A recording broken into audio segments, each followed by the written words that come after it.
In today's episode, we'll break down two important stories. First, what is happening with the 86-year-old drug law? Then, why did tractors not get the monsoon memo? Welcome to the Daily Brief by Zerodha, where we cut through the noise to help you understand what's actually happening in the most important stories from business and markets. I'm your host Lavika. Today is Friday, 14th August.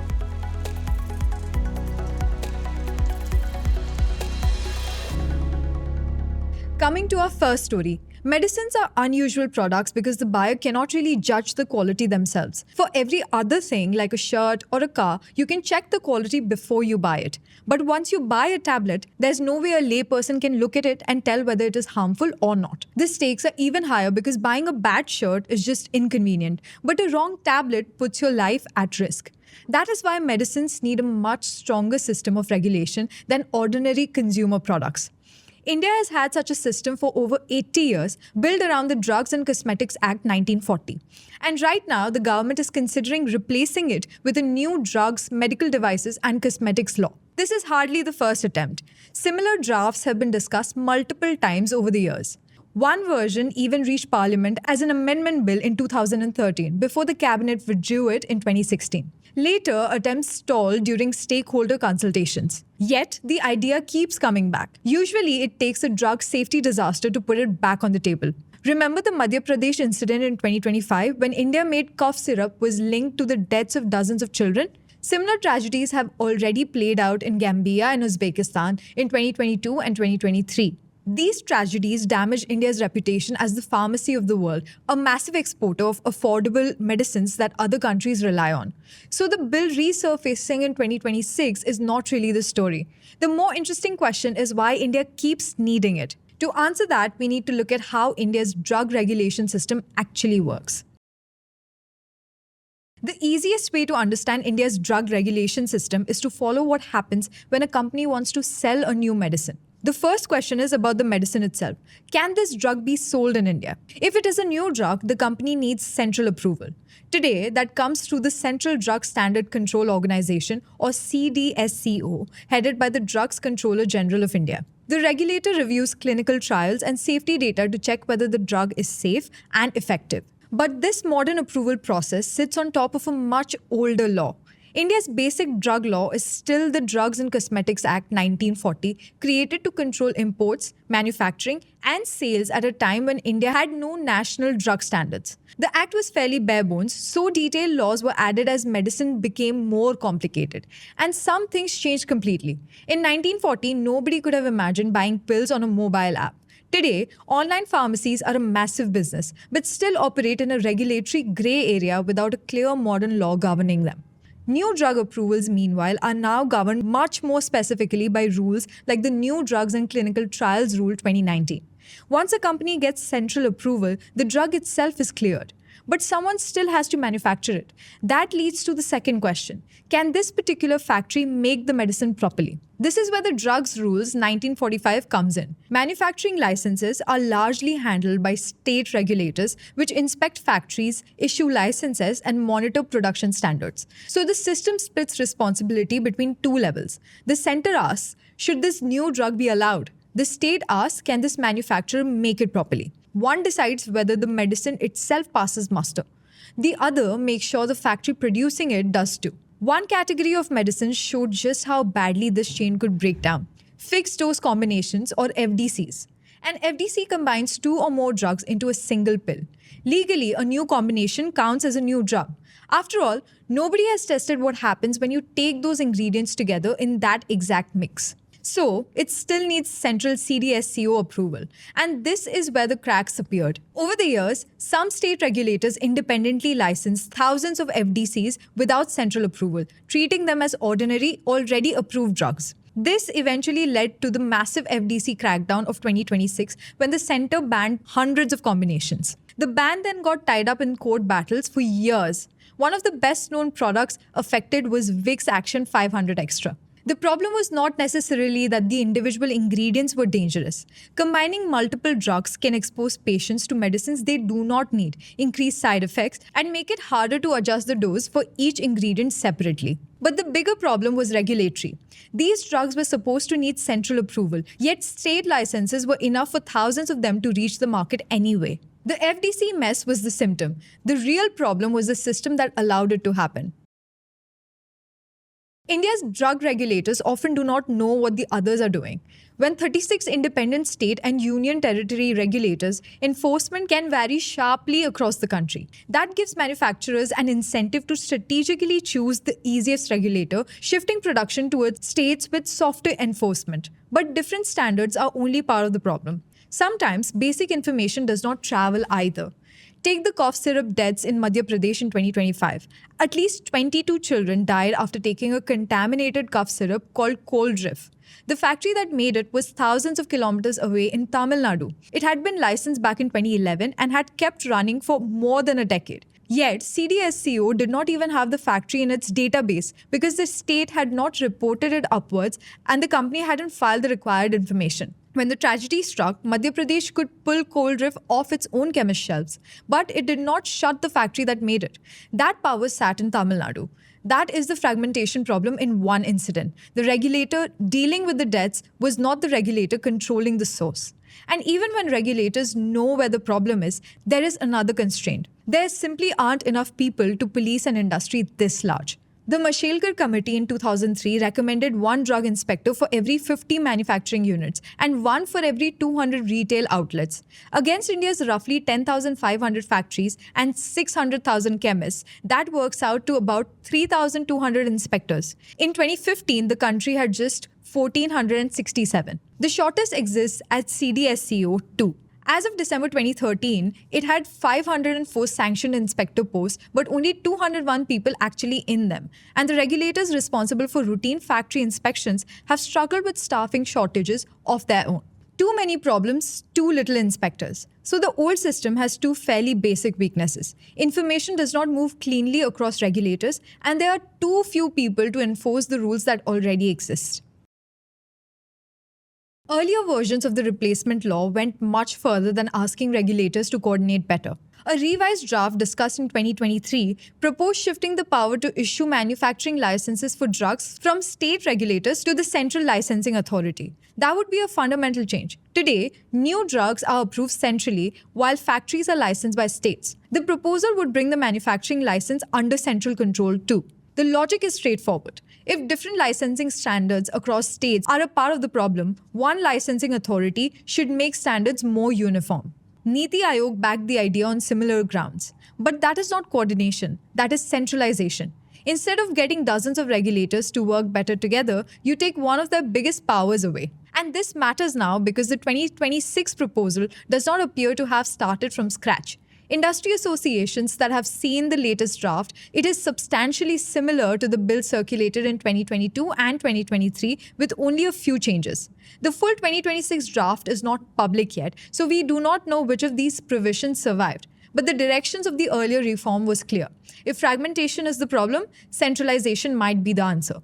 Alongside the bigger question of who gets to regulate drugs, the government has also been changing how violations are punished. This is part of a much wider push under the Jan Vishwas reforms to remove criminal penalties for smaller regulatory offences across Indian laws. The idea is that not every violation deserves a criminal case. A paperwork lapse is not the same thing as making a contaminated drug that can kill someone.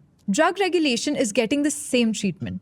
Certain minor offences under the existing law are being decriminalized, replacing prosecution with financial penalties. But the harshest punishments for dangerous drugs, including life imprisonment in some cases, remain. The obvious concern is whether large companies simply start treating these fines as another cost of doing business. So the line between a minor lapse and a serious violation matters quite a bit. But the replacement law is not only trying to fix the problems we have discussed so far. It also has to deal with parts of the drug industry that the 1940 law was never really built for. Online pharmacies are one example. The bill would explicitly prohibit selling drugs online except in the prescribed manner. It would also bring clinical trials directly into the law, including compensation for trial-related injury or death, and create dedicating testing centers for medical devices. These may look like unrelated additions, but they point to the same problem. India is trying to regulate modern drug and medical device industry through a law written more than 80 years ago. The draft runs into resistance from two directions. The first fight is with the states. Drugs sit under entry 19 of the concurrent list, drugs and poisons, which means both the center and the states can legislate with central law prevailing in case of a conflict. So the states are not arguing that the center lacks the power. They are arguing that it lacks the reach. A license application handled locally can move faster than one cleared in Delhi, and they argue that a central authority overseeing roughly 10,500 factories could be less responsive to problems on the ground, not more. States have resisted handling licensing powers upward for years on these grounds. The second fight is about something different, whether drugs and medical devices should be regulated through the same framework in the first place. In August 2026, 11 medical device associations demanded a separate law, arguing that the proposed framework remains too pharma-centric. Their basic point is simple. A pacemaker is not a pill. A drug is consumed and metabolized. A medical device is engineered. It can fail because of a design defect, faulty software, a dead battery, or a broken component. The risks are different, so the industry argues the rules should be different too.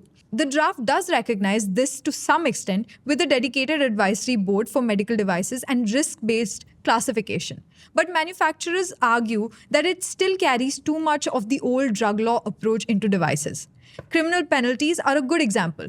The government is already trying to reduce criminal liability for minor drug law violations. Device makers argue it makes little sense to then expose them to drug-style criminal penalties for what should be technical or documentation failures. Cosmetics, despite being in the name of the proposed law, have attracted far less attention. An independent analyst described cosmetics as one of India's weakest areas of regulatory enforcement. And that gets to the second big tension in the bill.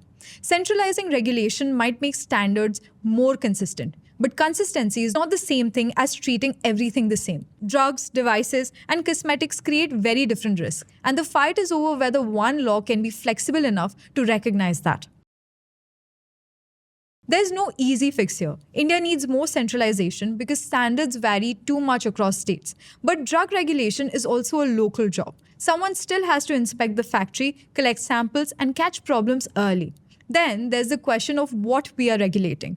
Drugs, medical devices, and cosmetics are very different products. They probably need different rules. But separating everything can once again create the same silos the new law is trying to fix. And whatever the law says, India still needs more inspectors, better labs, and better coordination to make it work. So writing a better law is probably the easy part. Getting the center, states, and three very different industries to agree on who gives up what power while also building the machinery to enforce it requires serious political will. Perhaps that explains why versions of this reform have spent more than a decade appearing, disappearing, and coming back again. Whether 2026 finally breaks that cycle is anyone's guess. For all the sources mentioned in the video, don't forget to check out our newsletter. The link is in the description. Moving to the second story. India's tractor makers had their best Q1 on record this year. Wholesale volumes of tractors to dealers rose 18.6% to roughly 3.39 lakh units. Meanwhile, retail registration of tractors were up 24.8% to 3.87 lakh units between April and July. Mahindra, the market leader, said its own farm equipment volumes rose 18% in the quarter, with its market share standing at 44.9%, and normal dealer inventory levels make stocking an unlikely explanation for the surge. This might sound like business as usual, but remember, we are in a rapidly strengthening El Nino that is forecast to become very strong. This out-of-growth happened even as the monsoon ran as much as 43% below normal by late June, before recovering to an 11% national deficit by early August, with eastern and southern India still short even then. We are already seeing impacts on the Super El Nino, from some of the highest food stockpiles being maintained by the government to how dairy earnings were already feeling the pinch of heat stress and shaky rainfall. Tractors were expectedly going to be the first casualty of rural India's rain stress, but the exact opposite was true. That being said, there were reasons, primarily unrelated to the climate, as to why tractor sales did so well. The first reason is GST. Back in September, the GST on tractors below 1,800cc fell from 12% to 5% in an attempt to encourage more farm investment, particularly in mechanization. The price of a 35 horsepower tractor fell by about 41,000, a 45 horsepower tractor by about 45,000, a 50 horsepower tractor by about 53,000 rupees, and a 75 horsepower tractor by 63,000 rupees. On an asset bought through EMI, that is a real dent in upfront cost before any manufacturer price change. FADA, the Dealers Federation that tracks retail registration, has called the September rate cut a turning point for the entire auto industry, not tractors alone, saying the resulting strength carried through the festive season and into the January to March quarter. Tractors happen to get an unusually large cut rather than the smaller steps most other vehicle categories received. Now, let's look at the farm mechanization side of things, which, of course, is what the GST cut is partly in service of. As per Mahindra CEO, farm workers are increasingly leaving fields for industrial jobs that pay better, and farmers who can't find hands are buying machines instead of hiring them. It would make sense to incentivize this shift only further. Interestingly, this also shows up in the numbers. For Mahindra, nearly 70% of its tractor sales this quarter were in the 40 to 50 horsepower range. This is the bigger end of the tractors, and their share has increased over time. As per Mahindra, bigger tractors sold more partly because the GST cut let some buyers afford a size up for the price they used to pay for a smaller one. The government also runs an ongoing machinery subsidy system called the Submission on Agricultural Mechanization, which funds custom hiring centers where farmers can rent tractors and implements instead of owning them. That widens the buyer pool beyond individual farmers to entrepreneurs and cooperatives who earn income hiring machinery out. TAFE, India's second largest tractor maker by volume, ran factories at full capacity through financial year 26 and described the year as one where small farmers and first-time buyers entered mechanization alongside steady replacement demand from existing owners. That combination, new buyers and replacement owners together, is harder to derail with a single bad season than demand driven purely by this year's crop. Tax cuts alone do not explain where the money to make tractor investments came from, though. The bigger reason goes back to earlier in the year, before the year's rains even mattered. Every season, the government buys wheat directly from farmers at a fixed price. So farmers get paid in cash once the crops come in. This year, that payout was unusually large. 35.76 million tons of wheat, bought about 19.4% more than the year before, and a 5-year high, mostly from farmers in Punjab, Madhya Pradesh and Haryana. This provides more liquidity to rural areas, but it may not be a coincidence that this payout coincides with the fact that our food grain buffer is unusually large this year in preparation of the El Nino. Mahindra said that healthy Rabi cash flows from the previous year and stronger government procurement were the main reasons why rural demand held up even as this year's rains disappointed. Meanwhile, getting a low was also easier than usual. The RBI cut rates several times through 2025, then held it steady this year. Even so, banks kept lending more to farmers all through the quarter, close to 17% more than last year. And NBFCs, finance companies that lend without being licensed as banks, lent even more. That meant a farmer without much spare cash could still afford a tractor on credit. Healthy Rabi receipts improve farmers' capacity to make down payments and service loans, while banks, NBFCs, and the tractor makers' own finance arm supplied the rest. Most tractor loans in India cover up to 90% of the purchase price, and lenders typically let farmers repay monthly, quarterly, or twice a year rather than in more regular installments. This is meant to be timed to when crop money actually arrives. That structure predates this quarter, but it matters more when a farmer has just been paid for a crop and wants to turn that cash into a bigger asset without draining it all upfront.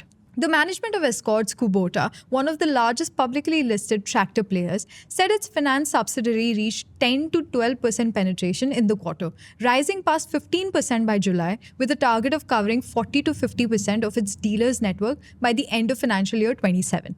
Mahindra's financial services arm plays a similar role, and the group describes itself as holding a leadership position in financing Mahindra tractors. The parent company of tractor maker New Holland, CNH Industrial, runs a similar captive lending business in India, though it does not break out India-specific numbers publicly. In-house financing can let a manufacturer approve loans faster and potentially reach buyers a bank might turn down. The tractor boom was not spread evenly though. IMD's cumulative subdivision rainfall data showed that central Maharashtra was running about 20% above normal, even as Marathwada and Vidarbha both ran about 17% short, and Punjab was down as much as 37%. For Escorts Kubota, their strong growth in Gujarat was helped by a state government subsidy that runs every year, while growth in UP was organic with no subsidy involved. The South was the fastest growing region overall, up around 33%. Naturally, places with better irrigation, healthier reservoirs, or an active subsidy kept buying even where the monsoon disappointed. Not every tractor maker rode the same wave either. For instance, VST tractors, which is weighted towards compact tractors and power tillers, actually sold fewer tractors in July than a year earlier, a decline of about 9%. VST had previously warned that rain-fed single-crop regions were more exposed than irrigated ones, a reminder that the quarter's strength was concentrated in mainstream and better water markets rather than spread across the whole industry equally. None of this means that the sector is problem-free. The EBIT margins of Mahindra's farm equipment segment fell from 15% to 14.2% year-on-year. Meanwhile, Escorts Kubota's tractor segment margins fell from 12.6% to 10.8% as commodity cost inflation ate into the benefit of record sales. Escorts Kubota has stopped extrapolating more than 20% growth rate of Q1, guiding instead to mid-single-digit industry growth for financial year 27 as a whole. Part of the cushion behind this quarter is structural rather than seasonal. General company commentary points to a meaningful base of replacement demand each year. Many tractors are swapped out at the end of their working life, which is a decision that has little to do with the current monsoon. First-time monsoon-sensitive buying is only one part of a much larger, steadier market. That being said, if this year's Kharif and Rabi seasons do not bloom, that could potentially mean sunk costs and liquidity on tractors. That's a particularly big problem if those tractors have been bought on credit, and a bad crop year could create conditions for rural stress next year. So in this quarter, prior farm cash flows, a lower tax bill, easier credit and replacement demand look like they outweighed a weak start to the monsoon for now. But we still need water. The bad monsoon's effects on tractor demand may still show up later through next year's crop income and the purchase that depends on it. Now some tidbits.